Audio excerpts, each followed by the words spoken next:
Noite sobre o tema a diferença do estar e do ser, compreendendo a diferença entre o estar e o ser. E eu quero ler com você o Evangelho de João, capítulo de número 2, uma passagem muito conhecida, mas eu quero compartilhar aquilo que o Senhor trouxe como porção de iluminação para essa revelação. João, capítulo de número 2, e o tema é esse: a diferença entre o ser, entre o estar e o ser. Evangelho de João, capítulo de número 2, aleluia. Quem ama a palavra de Deus aí? Tem apaixonado por Jesus aí? Os pentecostais vieram ao culto hoje? Aleluia, glória a Deus. João capítulo de número 2, verso 1. No terceiro dia houve um casamento em Caná da Galileia, e a mãe de Jesus estava ali. Jesus e os seus discípulos também haviam sido convidados para o casamento. Tendo acabado o vinho, a mãe de Jesus lhe disse: eles não têm mais vinho. E respondeu Jesus: que temos nós em comum, mulher? A minha hora ainda não chegou. Sua mãe disse aos serviçais: façam tudo o que ele lhes mandar.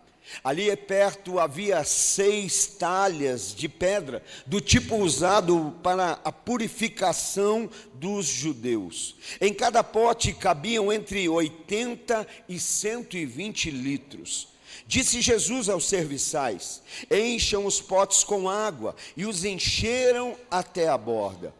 Então lhe disse: agora levem um pouco ao encarregado da festa. Eles assim o fizeram. E o encarregado da festa provou a água que fora transformada em vinho, sem saber de onde viera, embora o soubessem os serviçais que haviam tirado a água. Então chamou o noivo e disse: todos servem o primeiro, o melhor vinho, e depois que os convidados já beberam bastante, então um vinho inferior é servido. Mas você guardou o melhor até agora. E esse sinal miraculoso em Caná da Galileia foi o primeiro que Jesus realizou, e revelou assim a sua glória, e os seus discípulos creram nele. Senhor, nesse momento, uma vez mais nós clamamos ao céu, Pai. Uma vez mais nós oramos, nós nos prostramos, nós nos rendemos diante do Senhor. E nós oramos pedindo: Pai, perdoa, Pai, os nossos pecados. Senhor, nós oramos nessa noite: perdoa, Senhor, os pecados da minha casa, da minha família.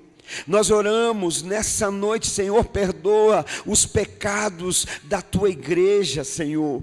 Perdoa os pecados da igreja de Cristo na face da terra. Nós oramos nessa noite: Pai, perdoa, Senhor, os pecados da nossa nação. Nós nos quebrantamos, nós nos humilhamos, nós nos prostramos, nós nos rendemos diante do Senhor, Pai. Senhor, a tua palavra me diz que o Senhor não rejeita um coração contrito e quebrantado.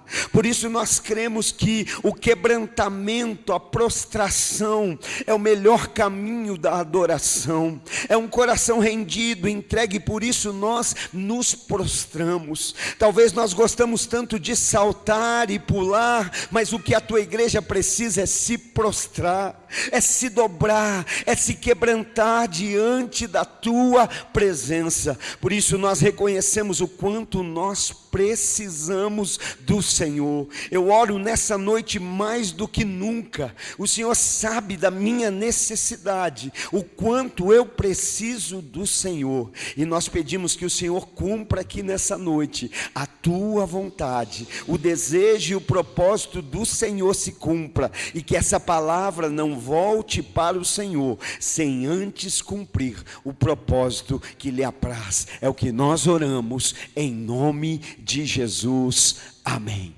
Esse talvez é tempo da igreja saltar menos e se prostrar mais.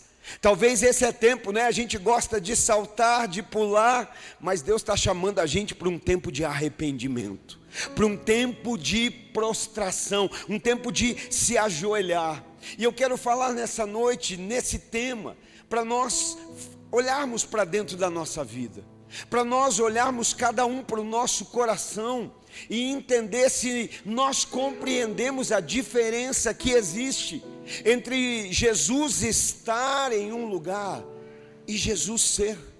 Nós vamos compreender à luz da Bíblia hoje como é grande a importância de nós entendermos isso, para nós olharmos para a nossa vida hoje e respondermos para nós mesmos: Jesus está ou Jesus é? Hoje, qual é a posição? Sabe, queridos, quando nós falamos disso, há algo bem definido, algo bem estabelecido, e disso nós não temos dúvida. Nós não temos dúvida de quem Jesus é. João capítulo 14, verso 6, ele mesmo diz: eu sou o caminho, a verdade e a vida. Então Jesus é caminho, Jesus é verdade e Jesus é vida. Isso fica claro. João capítulo 1 e verso 1 ainda diz que o verbo era Deus e o verbo estava com Deus, e sem ele nada do que foi feito nada do que existe teria sido feito. Então Jesus é o caminho, a verdade e a vida, mas Jesus também é eterno. João capítulo 11 verso 25, Jesus diz: aquele que está em mim, ainda que morra, ressuscitará. Jesus é caminho, Jesus é verdade, Jesus é vida, Jesus é eterno e Jesus é ressurreição. O que Jesus é para a gente vai ficando muito claro, muito evidente. João capítulo 6 e verso 35, ele ainda diz: eu sou o pão da vida. Jesus é caminho, Jesus é verdade, Jesus é vida, Jesus é eterno, Jesus é ressurreição, Jesus é o pão da vida. 1 Timóteo capítulo 2 e verso 5 ainda diz que ele é o mesmo ontem, hoje e eternamente. Jesus é caminho, Jesus é verdade, Jesus é vida.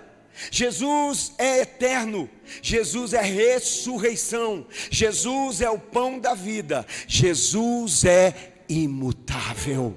A palavra de Deus ainda vai dizer para nós, João capítulo 10 e verso 11, que ele é o bom pastor, que dá a sua vida pelas ovelhas. Em João capítulo 8 e verso 11, ele mesmo diz: eu sou a luz do mundo, e aquele que anda em mim, aquele que está em mim, não anda em trevas. Você está entendendo tudo que eu estou dizendo? Jesus é caminho, Jesus é verdade, Jesus é vida, Jesus é eterno, Jesus é imutável, Jesus é o pão da vida, Jesus é a luz da vida, Jesus é eterno, Jesus é ressurreição, Jesus é o bom pastor. Ele é. Então, para a gente não fica sombra de dúvida de quem Jesus é. Mas o que nós vamos meditar, o que nós vamos pensar um pouco nessa noite, é qual é a condição de Jesus na sua vida. Quem Ele é, não existe dúvida para nós. Ele é o Messias, Ele é o Salvador, Ele é o Príncipe da paz, o Alfa e o Ômega, o início e o fim. Quem Ele é está muito claro, mas a pergunta que nós precisamos fazer para cada um de nós hoje é: qual é o lugar que Ele ocupa na minha vida? Qual é a condição de Jesus na minha história? Nós precisamos entender algo, querido. Jesus não está buscando um espaço que Ele possa ocupar. Jesus não está procurando um espaçozinho onde Ele possa ser encaixado. Ele não está à procura de um lugar físico que Ele possa permanecer. Não está. Jesus está procurando corações aonde Ele possa reinar. Jesus está procurando corações aonde Ele possa ser rei. E eu quero crer que nessa noite tem corações aqui que Ele reina, que Ele governa, que Ele lidera, que Ele direciona. Aleluia, eu creio. Então nós vamos meditar um pouco nessa passagem, porque ela traz verdades maravilhosas para nós. No verso de número 2, nós lemos ali de João, Evangelho de João. Está falando, verso 1 primeiro diz que havia um casamento em Caná da Galileia. O casamento durava muitos dias naquela época, né? E ali está dizendo, no terceiro dia houve um casamento. A mãe de Jesus estava ali. Mas a Bíblia me diz assim, e Jesus e os seus discípulos também foram convidados. Jesus também foi convidado. Eu não sei se em algum momento você já parou para meditar um pouquinho nesse também. Esse também não me indica prioridade. Esse também não me indica que Jesus foi o primeiro a ser convidado. Esse também não me indica uma posição de notoriedade. Esse também está indicando, olha, havia outros convidados e Jesus também estava ali. Havia outras pessoas e Jesus também estava ali. Havia um movimento ali e Jesus também estava. Jesus estava no meio dos convidados. Sabe, infelizmente nos nossos dias tem sido assim. Tem gente dando um espaço para Jesus na sua vida, para também estar. A gente dá um lugar para que Jesus também esteja. Tem outras coisas, tem outras pessoas e Jesus também está. Sabe, eu falei algo pela manhã e eu vou repetir, até talvez um pouco forte o que eu vou dizer, mas que o Espírito Santo te dê graça, e como brinca o meu irmão Lucas, que coloque muito amor nas suas palavras, né? Jesus não é um sem-teto que está procurando um lugar para morar. Jesus não é alguém que não tem lugar para ficar e está procurando hoje alguém que diga, não, eu te recebo na minha casa, eu te dou um lugar na minha casa, eu te dou um espaço na minha geografia. Não, Jesus não está procurando espaço na geografia. Ele é o dono dos céus, da terra, de tudo que nela existe. Os céus e a terra são de Deus. Então Jesus não está à procura de um espaço geográfico para habitar. Jesus não é um sem-teto que está procurando um lugar para morar. Não, Jesus está procurando corações disponíveis para transformar. Jesus está procurando aqueles que estão dispostos a dizer, Senhor, não é sobre te dar um lugar na minha vida, é sobre entregar o meu coração nas tuas mãos, é sobre entregar a minha vida nas tuas mãos. E aqui nós vamos refletir acerca disso, e isso no decorrer do texto fica tão evidente para nós, essa verdade e essa realidade. O verso de número 3 diz assim, tendo acabado o vinho, a mãe de Jesus lhe disse, eles não têm mais vinho. Aqui foi um primeiro ponto que Deus me fez enxergar com tanta clareza, porque essa é a pergunta que você tem que perguntar, na minha vida, Jesus está ou Jesus é? Na sua vida, Jesus está ou Ele é? Porque onde Jesus está, mas não é, aquilo que era para ser duradouro, vira momentâneo. O vinho acaba, aquilo que estava sendo servido nesse casamento chega ao fim. Vai terminar, e pior, antes da hora. Termina de maneira imprevista. E se o vinho acabou antes da hora, a festa também vai ter que terminar antes do tempo. Sem avisar, de maneira inesperada, aquilo que era para durar, agora já não existe mais. E eu não estou falando de vinho, estou falando de alegria, estou falando de fé, estou falando de amor, estou falando de coragem, estou falando de virtude, estou falando de unção, estou falando de poder. Aquilo que era para ser duradouro, virou momentâneo na sua vida. Aquilo que era para permanecer, talvez é momentâneo. Porque aonde Jesus está, mas Ele não é, aquilo que era para ser duradouro se transforma em momentâneo. Quantos só conseguem celebrar, cantar, louvar num culto de domingo? Ei, a alegria que Deus nos dá não é para um culto, a alegria que Deus nos dá é para uma vida, não é apenas para 2 horas do domingo, não, eu quero declarar em nome de Jesus, que se Jesus é na sua vida, até na segunda-feira tem louvor, até na segunda-feira tem canção, até na segunda-feira tem júbilo, aleluia, porque Ele é. Mas onde Ele está, mas não é. Aquilo que era para ser duradouro se torna momentâneo. Acaba antes da hora, acaba antes do tempo. É o relacionamento que não dura, é o casamento que não dura, é o negócio que não dura, é o ministério que não dura, é a alegria que não dura, é a unção que não dura. Às vezes a gente é intenso num dia, mas é oscilante nos outros. Deus nos chama para viver uma vida permanente. É para estar o tempo todo com azeite na botija. Eu não sei que horas Ele vem, mas eu sei que Ele vem, Ele está vindo, e eu quero estar preparado para esse momento. Eu não sou a virgem imprudente e irresponsável, que eu deixo acabar meu azeite. Não, você pode até me ver dormindo, mas vai me ver dormindo com azeite na botija, com azeite na lamparina, preparado para quando Ele vier. E aqui nós estamos vendo exatamente isso. A questão não é apenas começar, irmão. Se eu perguntasse para você, nós estamos indo para o 4º mês do ano. Eu já até me perco nas datas, né? Mas só nesse ano, quanta coisa você já começou? Quanta coisa você já começou? A questão não é o que você começa, a questão é o que você termina. A beleza não está no início, a recompensa está no fim. Posso ouvir um amém? Não é sobre... Tem um profeta da atualidade. Estou brincando, tá? Já vou avisar que é brincadeira antes para ninguém se escandalizar. Tem gente começando um monte de coisa. E tem um profeta da atualidade, não é profeta, estou brincando. É o Eric Jacan, que ele fala assim: quem faz muita coisa não faz nada bem feito. Às vezes a gente só está começando algo novo para apagar a frustração daquilo do passado que a gente não terminou. Às vezes a gente só está começando algo novo para tentar sobrepor sobre aquilo que a gente começou e não terminou. Eu não sei se você tem fé para receber, mas eu tenho fé para liberar. Nessa noite Deus vai te fazer lembrar daquilo que você começou. E antes de começar algo novo, você tem uma responsabilidade de terminar nele, aleluia, aquilo que você começou com ele.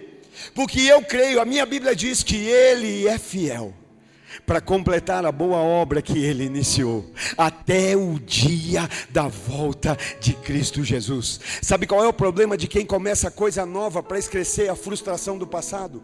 É que você só está arrumando uma coisa nova para se frustrar. Daqui uns dias você vai ter que começar algo novo para... Eu vou romantizar, né? Alguém já disse que para esquecer um grande amor, só um novo amor, né? Você já tem o amor que você precisa, o amor ágape, o amor de Jesus, o amor que não espera nada em troca, o amor que se entrega, o amor que se doa, aleluia, esse é o amor que você tem. Você não precisa, você pode ter sim um novo amor, mas não porque você é carente, porque você é resolvida. Esse merecia um aplauso a Jesus. Esse Ele pode ser glorificado, Ele pode ser exaltado. Eu não estou buscando suprir minha carência. Eu sei quem sou em Deus. Está entendendo, irmão? Como é importante a gente entender. Então não é o começo, é o fim. Mas aqui esse texto também está me dizendo ali que quando o vinho acaba de maneira inesperada, quem vem falar para Jesus da falta do vinho foi Maria. E eu amo a vida de Maria.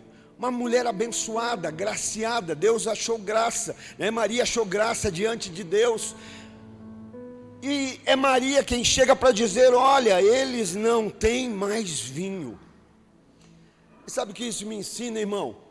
Que numa história, numa vida onde Jesus está, mas não é. Pode, na verdade, onde Jesus está, mas não é, até existe um excesso de prestatividade, mas existe uma escassez de intimidade. Acaba o vinho, E quando o vinho acaba, alguém foi para Maria dizer que esse vinho acabou. Alguém vai levar até Jesus esse problema. Sabe o que eu estou querendo dizer? Que quando a escassez chega na tua casa, na tua vida, quando o problema vem, quando a angústia bate, você até tem pessoas ao teu redor que são prestativas. E vem cá, vem no colinho, acabou, vem cá que eu vou confortar, vem cá que eu vou consolar, vem cá que eu vou fazer um cafuné, não fica assim, né? Acabou, não, vem cá que eu vou dar um jeito. E esse talvez é o grande problema, porque nós estamos levando o nosso problema para quem não tem poder para resolver. Nós estamos levando os nossos problemas para quem não pode, talvez pode nos ouvir, mas não tem capacidade para resolver. Então aqui existe uma prestatividade. Maria vai ouvir, alguém vai ouvir, olha, eles não têm mais vinho. Mas a minha pergunta é, por que não levaram direto a Jesus? Por que não levaram a escassez a Jesus? Por que não levaram o problema a Jesus? Por que não levaram a dificuldade a Jesus? Por que não foram contar para Jesus como estava o casamento? Por que não foram contar a Jesus como estava a família? Por que não foram falar para Jesus, olha, a festa vai acabar antes da hora, porque aquilo que a gente tinha, a gente não tem mais. E aí, irmão, me permita penso eu, que pode ser por falta de intimidade. E esse é o problema, quando a gente não tem intimidade, a gente terceiriza o relacionamento. A gente conta para eu sempre digo aqui na igreja, irmãos, eu estou aqui para ouvir, aconselhar, orar, ajudar o que vocês precisarem, mas nunca venha falar para mim algo que você ainda não tenha falado para Jesus. Nunca venha trazer para nós algo que você ainda não tenha dito para Ele. Ele tem poder para resolver todas as coisas. Mas talvez hoje a gente vive tempo assim, e hoje você tem que parar para perguntar, quando a angústia chega, para onde você vai? Quando a alegria parece que está acabando, com quem você abre o seu coração? Quando parece que a festa vai terminar antes da hora, com quem que você compartilha?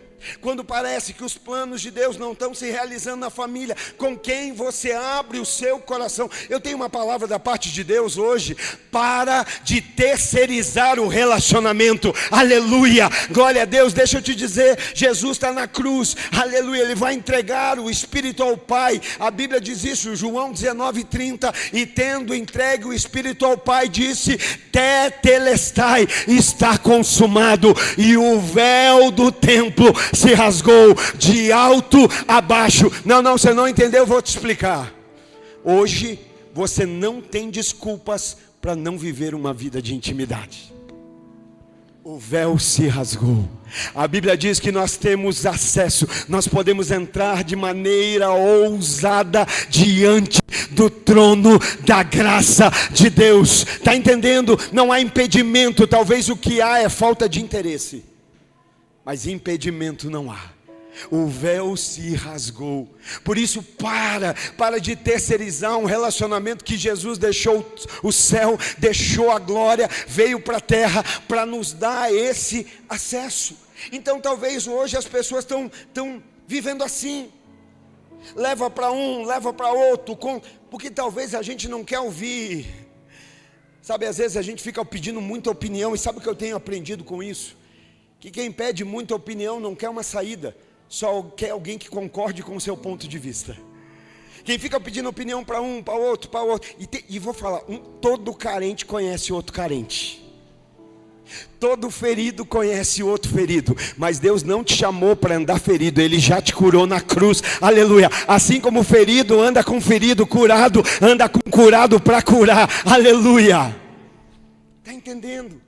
E às vezes a gente está buscando muito porque a gente só quer alguém que valide a nossa opinião. Eu peço para um, é certeiro, não, acho que não é bem isso. É aquele irmão lá, tem uma conexão. O que você acha disso? Não, também não, então eu vou procurar. Até que alguém valide a nossa loucura. Porque o céu não vai validar a nossa irresponsabilidade. O céu não vai validar aquilo que não é propósito dele. O céu não vai autenticar aquilo que não é projeto de Deus. A Bíblia diz que há sabedoria na multidão de conselhos, não no conselho da multidão. É muito bom ter conselhos, mas a Bíblia não está dizendo para você pedir conselho para a multidão. Peça muitos conselhos. Há uma multidão de conselhos, mas não o conselho da multidão. Então, o problema é que muitas vezes nós estamos dando a Jesus um lugar na nossa vida, mas nós não estamos entregando a Ele o nosso coração. Muitas vezes nós confiamos mais nos outros do que em Jesus. Muitas vezes nós confiamos mais em pessoas, por quê? Porque nós investimos tempo, nós investimos fala, nós investimos força, não é? A gente leva o povo para tomar café. Quantos cafés você toma? Só você e Jesus. Quanto tempo você tira em rodas por aí? E quanto tempo você tira para ouvir Jesus? Aí você fica lá, mas é que ninguém lembra de mim, ninguém manda mensagem para mim, eu estou aqui esquecidinho. Coisa ruim é você estar ali e ninguém está te vendo, mas talvez é isso que Jesus está dizendo para você hoje. Você acha que os outros não lembram de você, mas você não lembra da minha presença na tua vida.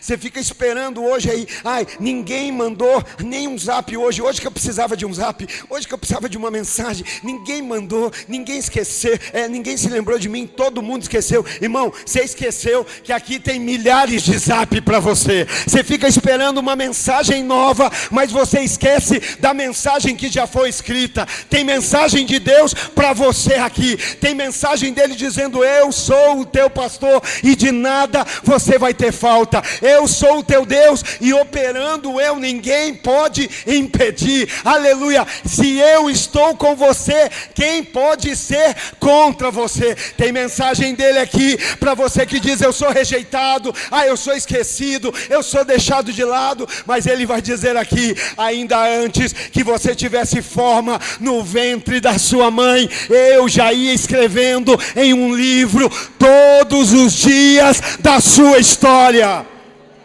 O problema é que a gente não lê as mensagens que a gente tinha que ler. E a gente está esperando mensagem nova, quando na nossa caixa de mensagem está cheia de mensagem que ainda não foi lida. De alguém que manda para nós todos os dias, lembrando quem Ele é, lembrando das promessas que Ele tem. Sabe, quem falou da necessidade para Jesus foi Maria. Não foi o casal, não foi alguém da família. Alguém estava terceirizando. Pastor, mas eu tenho grandes amigos. Grandes amigos são aqueles que nos apontam para Jesus. Grandes amigos não vão ficar vendo você caminhar para o abismo e dizer: está tudo bem. Não, eu te amo tanto, mas tanto, que eu preciso abrir a sua visão. Eu preciso olha, cuida, esse caminho que você vai estar indo é um caminho que leva à morte. A Bíblia diz que tem caminhos que aos olhos do homem parecem bons, mas o seu fim são de morte. Verdadeiros amigos não trazem para si, verdadeiros amigos levam para Deus. Verdadeiros amigos apontam para o Senhor, você é dele. Verdadeiros amigos não vão se apossar daquilo que não é seu. Não, você é de Jesus, você é de Deus. Por isso que tem hora que a gente confronta, mesmo sabendo que a pessoa vai ficar braba. Pode ficar braba, só não pode perder a salvação, só não pode perder o caminho, só não pode perder a intimidade, só não pode perder a eternidade com Jesus. Alguém pode celebrar a eternidade? Alguém pode celebrar ao Salvador nessa noite? Aleluia. É carregar uma imagem. Você foi chamado para refletir Jesus nessa terra. Mas sabe algo que nós precisamos compreender? Nós só podemos, olha para mim e preste atenção que isso é precioso. Nós só podemos refletir aquilo que nós contemplamos. Não tem como eu refletir algo que eu não olho. Não tem como eu refletir uma imagem se eu não passo tempo contemplando isso. Eu estou querendo refletir Jesus, mas eu não passo tempo contemplando Jesus. Estou tão envolvido, tantas coisas. Por quê? Porque talvez Ele está, mas Ele ainda não é. Está na casa, está na vida, está na família, está até no ministério, mas não é. Então, o verso 4, Maria vai trazer, ali Jesus vai dar uma resposta a Maria. Verso de número 4. Respondeu Jesus: que temos nós em comum, mulher? Ainda não chegou a minha hora. Parece até um tanto quanto rude. áspero a resposta de Jesus. Mas sabe o que Jesus está fazendo? Está dizendo assim, agora mudou a configuração. Maria, daqui para frente é outra configuração. Daqui para trás eu caminhava debaixo da sua maternidade humana, mas daqui para frente a configuração mudou. Agora tem a ver com a paternidade divina. Até aqui tinha a ver com aquilo que a senhora fez como minha mãe na terra. A partir daqui é aquilo que o meu Pai do céu quer. Aleluia. Agora não tem a ver com a maternidade natural. Agora tem a ver com a paternidade divina, com a paternidade de Deus. Então é uma mudança de chave. E é nesse momento que Maria vai trazer algo tão precioso. Por isso que eu digo que eu amo Maria, porque Maria vai dar uma direção. Aqui no capítulo 2 de João está o mandamento de Maria. Tem, pastor? Tem, está aqui, ó. No verso 5 ela diz assim: gente, tudo o que ele mandar, façam. Maria está dizendo: olha gente, tudo que Jesus mandar vocês fazer, obedeçam. Tudo que Ele falar para vocês, direcionar para vocês, assim façam. Verso 5, sabe, tem ao teu redor pessoas que vão te instruir a obedecer Jesus. Tem ao seu redor pessoas que vão dizer assim: olha, tudo que Jesus mandar, faz. Tudo que Jesus mandar, obedece. Tudo que Jesus direcionar, cumpre. Tudo que Ele apontar, viva. Porque é aqui que a história começa a mudar. É aqui que começa a transformação nessa história, nesse casamento, nessa vida. É aqui que Jesus deixa de ser alguém que apenas está, para se tornar alguém que é. Jesus agora vai tomar o seu devido. Irmão, por que talvez a gente passa cultos e a gente vê pessoa entregando para Jesus, gente entregando a vida para Jesus, gente frequentando culto e não tendo vida mudada? Porque talvez a gente dá um espaço para Jesus na vida, mas não entregou o coração ainda de fato. Mas é aqui que a história começa a mudar. É aqui que Jesus vai tomar o seu devido lugar. E quando Jesus deixa de apenas estar para agora ser, é Ele que ordena, é Ele que direciona, é Ele que governa, é Ele que aponta. A gente só obedece, a gente só vive aquilo que Ele espera. Verso 7, 2 João, verso 7. Disse Jesus aos serviçais: encham os potes com água. E eles os encheram até a borda. Agora a história muda, porque quando Jesus não apenas está, mas Ele é, a sua palavra é obedecida, mesmo quando ela não faz o mínimo sentido. Você pode me ajudar a pregar um pouco nessa noite? Diz para mim, o que é que acabou no casamento? Fala bem alto. O que é que acabou no casamento? O que é que Jesus manda buscar? Faz sentido? Mas quando é Jesus, a gente obedece, mesmo que não faça sentido. Quando é Jesus, eu não gostei, eu não entendi, eu não senti, está na palavra, eu vou obedecer. Porque Jesus não tem que nos convencer a obedecer, é uma decisão. O que acabou foi vinho, mas Jesus está mandando buscar água. Foi Jesus que falou. Então, ainda que eu não entenda, ainda que eu não concorde, cadê a geração do não concordo? Não veio, não está aqui, né? Aqui é o povo da paz, da unidade, da aliança. Você concorda com tudo na sua empresa? Por que está lá? Porque na igreja é assim: eu não concordo, vou sair. Não é? Você concorda com tudo no mundo? Por que você ainda está nele então? Porque na igreja não é assim? Não concordo com a escala, não concordo com a luz, não, vou sair. A arca não era um lugar cheiroso, a arca não era um lugar agradável, mas era o lugar mais seguro para se estar.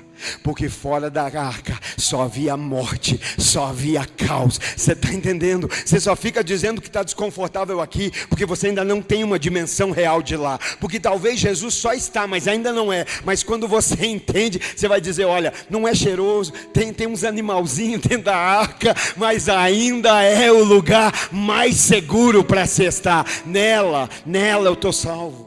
Está entendendo? Então, olha o que está acontecendo agora. Jesus falou, é o que Ele quer. Não é se faz sentido ou não, não é se eu concordo ou não, não é se eu gosto ou não, é o que Ele quer. Eu não estava aqui, né? Mas eu assisti o culto de domingo passado, Mateus ministrando aqui. Se Deus é bom, por que sofremos? Jó, num único dia, vai perder tudo, sim ou não? Perde os bens, perde os filhos, perde a saúde. E aí, tem os defensores da mulher de Jó. Eu tenho a minha visão, tá bom? E eu acho que você tem que me respeitar por isso. Alguém vai dizer, não, mas ela era uma bênção, estava do lado. Está do lado para dizer assim, Jó, amaldiçoa teu Deus e morre. Gente assim do lado é melhor nem ter. Gente que vai dizer amaldiçoa o teu Senhor, gente que vai dizer maldiz o teu Senhor porque você perdeu, ela está do lado e diz, olha, amaldiçoa o teu Deus e morre. Jó vai dizer, o Senhor deu, o Senhor tirou, bendito seja o nome do Senhor. Irmão, te tira da escala, você glorifica do mesmo jeito? Você perde o emprego, você glorifica do mesmo jeito. A saúde abala, você glorifica do mesmo jeito. Você perde um pouquinho de dinheiro, você tem um prejuízo, você glorifica do mesmo jeito. Deveria ser, o Senhor deu, o Senhor tirou, bendito seja o nome do Senhor. Ele não está adorando porque perdeu, ele está adorando porque mesmo perdendo, Deus continua sendo Deus, Deus continua sendo o Senhor. Eu ainda podia citar Davi. Davi vai ver Batseba. Davi está todo mundo na manhã de oração e Davi está dormindo até mais tarde. Aí quando acorda vai passear no terraço. Tem duas coisas, né? Toda vez que você quiser ir para longe, o diabo sempre tem um barco preparado para te levar para o barco de lá, para o lado de lá. Foi assim com Jonas, não é?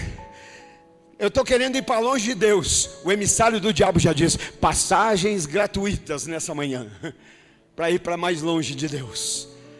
Davi acorda, porque ficou dormindo. A Bíblia diz, quando todos os reis foram guerrear. Mateus pregou uma quarta aqui e falou, cristianismo não é férias, cristianismo é guerra. Sabe por que tem gente combalido? Porque tem gente querendo lutar guerra de chinelo, calção florido, regata, bronzeador. Não, cristianismo não é férias, é guerra, é luta. O teu inimigo está ali ao derredor. Aí Davi vai sair no terraço, vê Batseba, deseja, manda trazer. Irmão, eu acredito que Batseba foi forçada a relações. Eu não acredito que ela cedeu. Mas não vamos entrar nesse mérito, porque eu posso ser ainda condenado e acusado e condenado.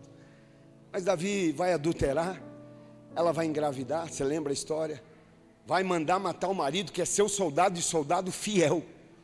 Mas depois disso ele vai ser confrontado. Profeta Natã vai pôr o dedo em riste no nariz de Davi. Quantos hoje chamariam Natã para um café? Ô profeta Natã, vamos tomar um café? Natã é aquele que entra num corredor, você passa do outro.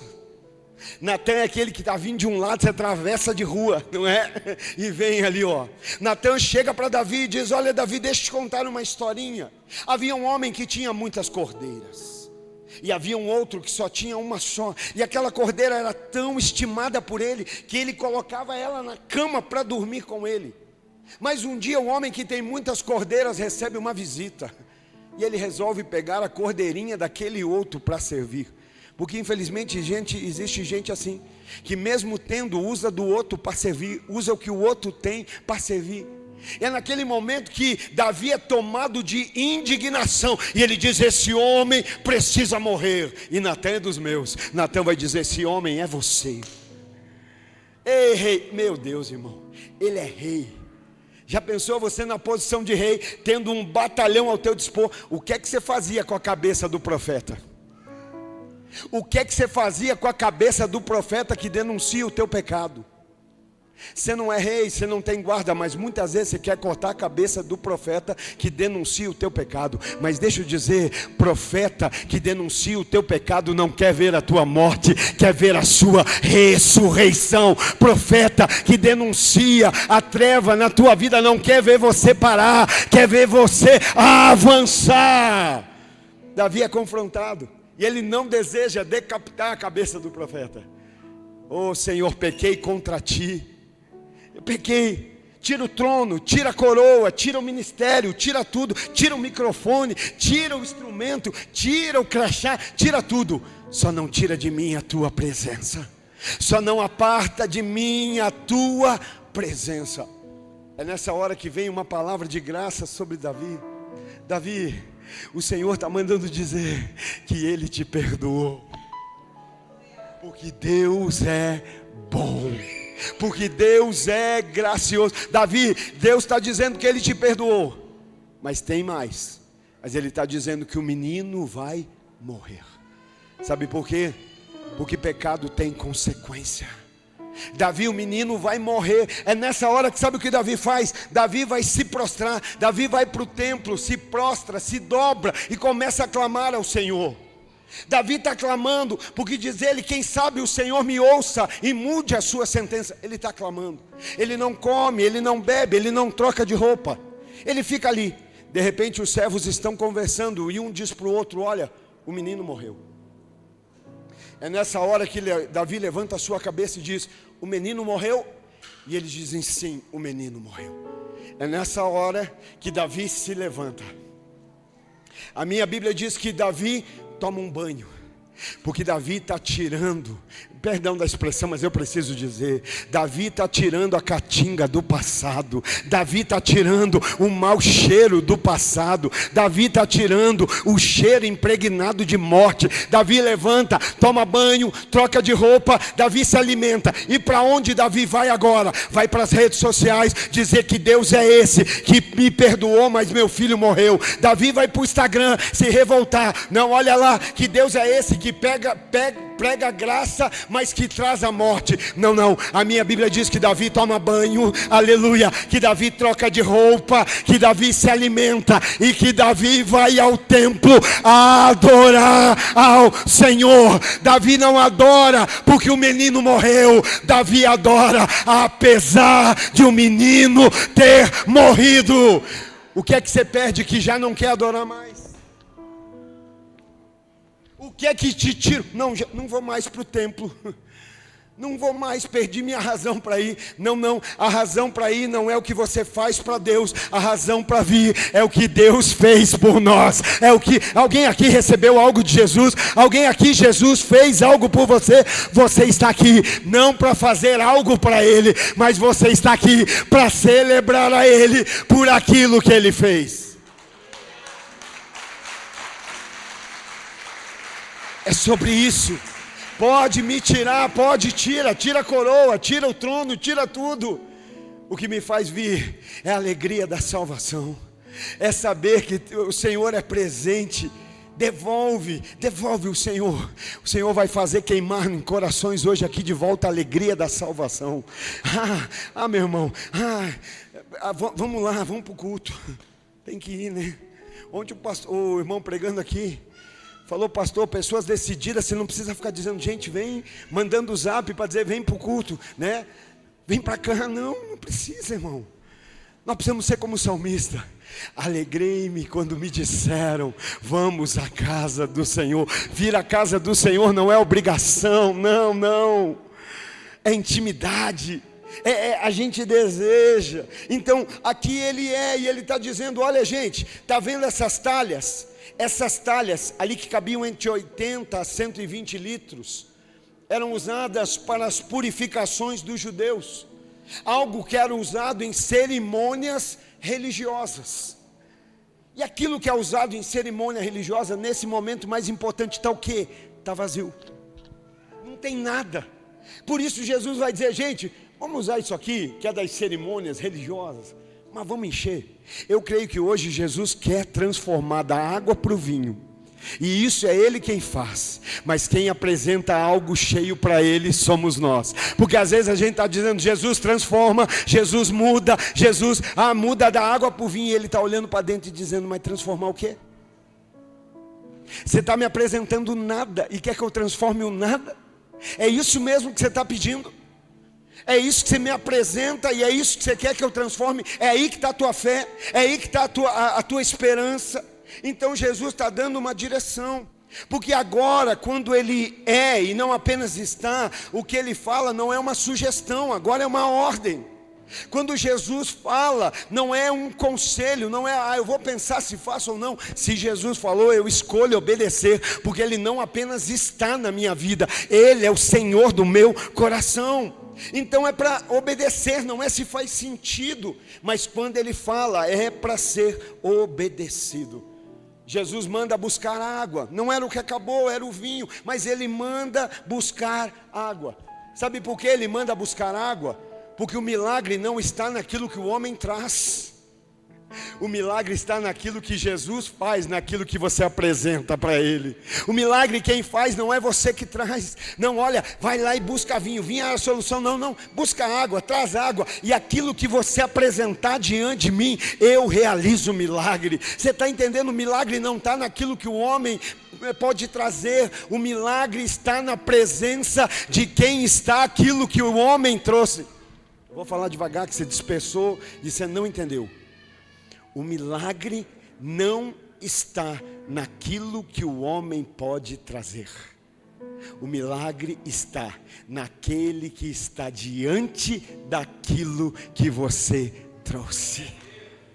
Não é o que você trouxe, mas é quem está diante do que você está oferecendo. Está aqui, Senhor, a minha família está parecendo água sonsa, sem cor, sem sabor. O meu casamento talvez está assim, o meu ministério talvez está assim. E quem vai fazer ter sentido não sou eu. Eu estou entregando para o Senhor como está, mas eu creio na presença de quem eu estou apresentando. Eu creio que o milagre não veio do que eu trouxe, o milagre vem do que o Senhor faz a partir de quando eu entrego nas suas mãos. Jesus vai tocar a família, Jesus vai tocar o casamento, Jesus vai tocar a família, mas quem decide apresentar é você, quem decide entregar é você. Quarto ponto, versos 8 e 9, para a gente caminhar para o final. Então lhes disse, agora levem um pouco ao encarregado. Não posso parar aqui. É porque eu acho que tinha um povo da Lagoinha lá nessa história, não, brincadeira, não vou denominacionar aqui. Mas Jesus fala enche, e a Bíblia diz que eles encheram até a borda. E aquilo que está até a borda está pronto para transbordar. Aquilo, até onde você vai quando Jesus manda? Tá bom, vou pôr um pouquinho de água aqui. 80 a 120, alguns iam ficar no 40. Alguns iam ficar nos 50. Mas ali a Bíblia está dizendo que encheram até a borda. Eu creio que a partir da palavra de Deus, no mover do Espírito, Deus está nos enchendo até a borda. Deus está capacitando, Deus está instruindo, Deus está revelando. Então o verso 8 e verso 9. Então lhes disse, agora o que? Agora que está cheio. Agora que tem água até a borda, agora que não está mais vazio, agora que tem algo no interior, leve um pouco ao encarregado da festa. E eles assim fizeram. E o encarregado da festa provou a água que fora transformada em vinho, sem saber de onde esta viera, embora soubessem os serviçais que haviam tirado a água. Olha que lindo. Jesus realiza a transformação, Jesus realiza o milagre. Mas quando Jesus não apenas está, e Jesus é, o que Ele faz não é para ser exibido, o que Ele faz é para ser provado. Entendeu a diferença? Ele me deu, o que Ele me deu eu vou exibir. Não, o que Jesus faz não é para ser exibido, é para ser provado. Por que é que o milagre não perpetua? Porque tem gente, já observou quando Jesus curava? O que ele falava? Ele falava assim, eu te curei, mas não fala para ninguém. Não exibe. Eu te dei, eu fiz, aconteceu, mas não fala para ninguém. E aqui, o que é que está acontecendo? Ele faz o milagre. Agora não havia, agora tem água. A água foi transformada em vinho. Ele vai dizer, alguém pega essa água e dá para o mestre-sala para que ele prove. Sabe qual é a minha pergunta? Quem aqui recebeu algo de Jesus aí? Quem aqui foi transformado por Jesus? Não, dá um glória a Deus para eu crer. Faz barulho nesse lugar. Quem aqui foi transformado por Jesus? Quem experimentou o milagre da transformação? Mas a minha pergunta é, você suporta ser provado? Essa transformação suporta a prova ou só para exibição? Jesus não está chamando exibicionistas, Jesus está chamando filhos que manifestam o Pai. A criação geme de dor, aguardando pela manifestação dos filhos de Deus. Deixa eu dizer, filho de Deus não é exibicionista, filho de Deus manifesta. Você pode ser provado, podem provar de você, vão se agradar do que provarem de você. Talvez você se exiba pouco, mas Deus quer que você seja provado. Aquilo que Ele fez, Ele está dizendo agora: leva para o mestre-sala. Você aguenta alguém ouvir? Você aguenta ouvir alguém fazer um comentário acerca de você? Você aguenta alguém trazer algumas pontuações? Onde o pastor falou aqui, né? Falou da roupa. Eu não veio mais, que pastor é esse que vem falar da minha roupa? Falou de um comportamento. Você aguenta ser provado? Ou você quer que aquilo que Deus fez seja só para exibição? A exibição é temporária, é passageira. Mas se você for provado, meu irmão, vai ser permanente, não vai ser momentâneo, vai ser duradouro. Então muitos estão querendo exibir o que Jesus fez, mas não aceitam ser provados naquilo que Ele fez. O milagre em Caná não foi um espetáculo mágico para a multidão. Deixa eu dizer, a igreja não precisa fazer um espetáculo para atrair as pessoas. Nós temos Jesus e Ele é suficiente. Nós não precisamos de uma performance, nós não precisamos de um espetáculo. Nós só não podemos perder a presença de Jesus. Então aqui em Caná não era um espetáculo mágico para a multidão, mas era um serviço de transformação na vida de uma família. Sabe o que significa ser provado, irmão? Significa testemunhar que você foi transformado. Pensa nisso. Você foi transformado. Antigamente eu dizia assim, não existe ambiente que Jesus entre e continue da mesma forma. Hoje eu já não acredito mais assim. Sabe por quê? Porque não basta Jesus entrar num ambiente, Ele precisa ser Senhor daquele ambiente. Tem muitos ambientes, tem muitas casas que Jesus está, mas não é. E a casa não mudou, a vida não mudou, não pode ser provado, porque não, né? Antes era um cavalo, agora é um cavalo alado, com asa. Antes era fofoqueira. Deixa eu explicar algo para você, eu vou me abaixar. Eu quando vou falar com as crianças, eu gosto. Não, vocês não são crianças, eu estou dando exemplo. Das crianças eu gosto de olhar nos olhos dela. Eu vou explicar algo bem simples. Não sou Zenete Rodrigues, mas vou dar uma lição prática do que é intercessão. Intercessão é você se colocar em uma posição na terra e falar com Deus que está no céu. Intercessão. Você fala da terra com Deus que está no céu acerca de alguém na terra. Isso é intercessão. Ficou claro? O que é intercessão? Falar de alguém para Deus. Falar de alguém para outro alguém é fofoca.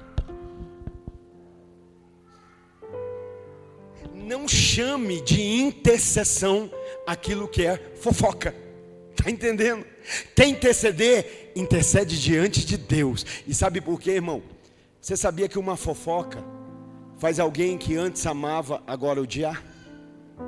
Você sabia que uma fofoca faz alguém que antes estava próximo se afastar? Você sabia que uma fofoca faz alguém que antes respeitava desrespeitar? Sabia? Porque quando você fofoca, primeiro é assim, mas eu vou contar um segredo para você. E esse você não sabia, vai ser 0,800 grátis. Toda pessoa que fofoca dos outros para você, fofoca de você para os outros. Qual a segurança? Não, só fala dos outros. Você que pensa. Toda pessoa que fala de alguém para você, fala de alguém, de você para alguém. E quando alguém está falando de outro alguém para você, essa pessoa não está revelando o caráter do outro, ela está revelando o seu mau caráter. Quando ela está falando do Pedro, com o Pedro estando ausente, ela não está dizendo que o Pedro é um mau caráter, é ela que é. Então ela está aqui falando, e aí quando ela está destilando esse veneno, sabe o que está acontecendo? Esse veneno começa a entrar em você, começa a como é que chama? Contaminar.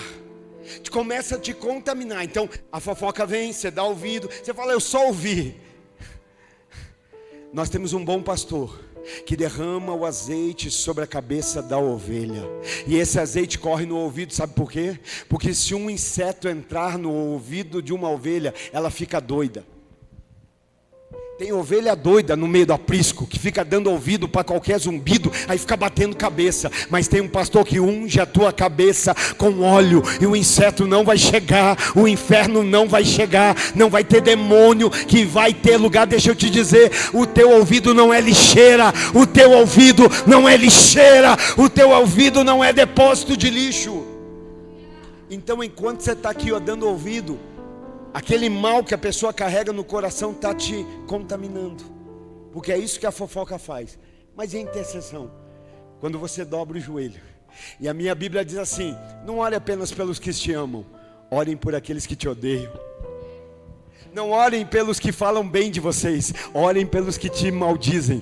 Aí você vai orar, você vai interceder. A fofoca, o mal do coração da pessoa que transmite, te infecciona, te contamina. Mas você vai orar debaixo de um Deus que é graça, que é amor, que é bondade. Você talvez até entra na oração odiando alguém, aleluia. Você talvez até chega querendo dizer: Senhor, pega. Mas você está diante do Deus da graça, do poder, da transformação, do milagre. E enquanto você está orando, essa graça vai inundando no teu coração. Sabe o que eu quero dizer? Que você até entra na oração odiando, mas vai sair de lá amando, vai sair de lá se derramando, intercedendo. Então, entendeu? Não existe intercessoca. Não existe. Falar de alguém para outro alguém é fofoca. Vamos tomar um café de 5 horas. Eu fico imaginando o que fala nessas 5 horas. Vai ter assunto assim. Deve falar da Bíblia, deve falar do Evangelho, deve falar do reino, né? Só que não. Você pode ser provado, você pode ser provada. Ele faz. Eu não tenho dúvida que Ele transforma a água em vinho. Eu não tenho dúvida que Ele pega aquilo que não tinha vida e agora tem sentido. Ele pega aquilo que não tinha cor e agora tem brilho. Ele pega aquilo que estava morto e agora carrega vida dentro de si. Mas a questão é: você pode ser provado? Ou será que a gente é crente enquanto não pisa no calo? Pisou no calo? Irmão, deixa eu dizer, não existe aqueles 5 minutinhos que você pede para Jesus, tá? Jesus, me dá só 5 minutinhos para eu voltar para... Não existe. 5 minutinhos atrás pode te custar uma eternidade na frente. 5 minutinhos voltando atrás pode te custar uma eternidade diante de você. O que é que eu faço, pastor? Perdoa. Pede perdão. Seja transparente, seja verdadeiro. Tem problema? Eu não sei se você já descobriu, mas a igreja não é perfeita. Não sei se você já descobriu algo mais importante ainda: você não é perfeito. Você que olha para tudo e para todos dizendo: isso aqui não está bom, isso aqui não está no nível. Jesus vai dizer assim: quer julgar? Julgue, mas saiba que a mesma ótica com que você julga, você vai ser julgado. É nesse mesmo nível de balança. Então agora Jesus é, né? E se Jesus é, a condição muda. Agora está mudado, agora eu posso ser provado. 5º ponto, último para nós orarmos. Verso de número 10. João capítulo 2 e verso de número 10. E disse: todos servem o primeiro vinho, e depois que os convidados já beberam bastante, o vinho inferior é servido. Mas você guardou o melhor vinho até o final. Sabe o que isso representa? Que onde Jesus não apenas está, mas é, o que é servido e como é servido não é da forma do mundo. As pessoas vão dizer: nossa, mas eu estava tão acostumado com isso. Pois é, mas eu trago algo diferente. Eu estou carregando algo diferente, algo da parte de Deus. Não é o que eu faço, é o que Ele fez em mim. Então, irmãos, a partir de uma necessidade, de uma escassez, de uma crise, Jesus deixa de apenas estar para agora ser. Ser o Senhor, ser o mestre, ser o anfitrião, ser aquele que direciona. Você entendeu? Talvez, ontem eu não ia vir para cá, mas o irmão pediu: vem para cá. Eu falei: vou. Por quê? Porque eu sou obediente. Eu queria descansar, fiquei uma semana fora, queria ficar em casa com meu filho, a pastora estava ministrando fora, estava o céu na terra, não, brincadeira, estava bom, não, me expressei mal, aí deu ruim, estava acabando tão bem, né? Não, eu quis dizer que estava para descansar. Ixi, perdi a janta, alguém vai ter que me pagar Iracema hoje aí. E eu podia ficar lá descansando. Aí o Mateus falou: pai, o William pediu para você estar aqui. Eu falei: amém, eu vou, porque eu sou obediente. Faz sentido vir? Não faz, mas eu prefiro obedecer. Eu vim. Irmão, quando eu pisei o pé nessa semana lá na Matriz, primeira coisa, quando eu pisei lá na Matriz, lá na Lagoinha Matriz, BH, eu botei meu pé lá. Eu não falei para Deus assim: Deus, enche. Eu falei diante de Deus: Deus, quebra o vaso, moe, põe no pó, porque do que adianta a gente ficar pedindo para encher se ainda tem rachadura? Aí enche no domingo, na segunda-feira está seco, enche no domingo, não sai nem no portão, não tem mais azeite, enche no culto de quarta, na quinta de manhã já está em crise. Então eu falei: Deus, moe, Deus, quebra, Deus, põe no pó. E aí eu falei algo tão legal assim para Deus. Falei: Deus, o Senhor sabe que eu tenho um monte de efeito, o Senhor sabe, tem um monte de erro, um monte de defeito, um monte de falha, mas o Senhor sabe o quanto eu te amo. Quando nós estávamos terminando o culto, ele orou por todo mundo e no final foi orar comigo ali. E ele falou aqui no meu ouvido: pastor, Deus só manda te dizer hoje que Ele sabe o quanto você o ama. Ele só permitiu você chegar no marco zero para você entender que o que vai acontecer não tem a ver com você, tem a ver com Ele. Sabe o que eu quero dizer para você? Não é sobre os seus defeitos, não é sobre a sua limitação, não é sobre a sua luta, é sobre o seu amor. Ele está olhando hoje dizendo: eu sei, você é falho, você é imperfeito, você não tem uma condição natural, mas eu vejo o amor que você carrega, eu vejo o que você tem no teu coração. Está entendendo? E aí nós estamos vendo isso aqui, irmãos, que uma necessidade, uma escassez fez com que Jesus mudasse de posicionamento, com que aquela família desse a Jesus o seu lugar. Tem crente que tem problema com escassez. Tem crente que esconde a escassez porque ele acha que escassez não é sinal de testemunho. Como é que eu vou testemunhar no meio da escassez? Irmão, eu não tenho problema em ver a Deus no meio da escassez. Muitas vezes eu tenho dificuldade em ver Deus na prosperidade de alguns. Eu não tenho nada contra a prosperidade, que Deus te abençoe cada vez mais, mas que ela venha de Deus, que ela seja para Deus, que ela te carregue cada vez. Então, muitas vezes, pastor, você tem problema em ver necessidade na vida do crente? Não, mas às vezes eu tenho tanta dificuldade para ver Deus na prosperidade de alguns, porque a prosperidade de Deus nunca vai te levar para longe dEle. A prosperidade de Deus nunca vai te afastar dos caminhos dEle.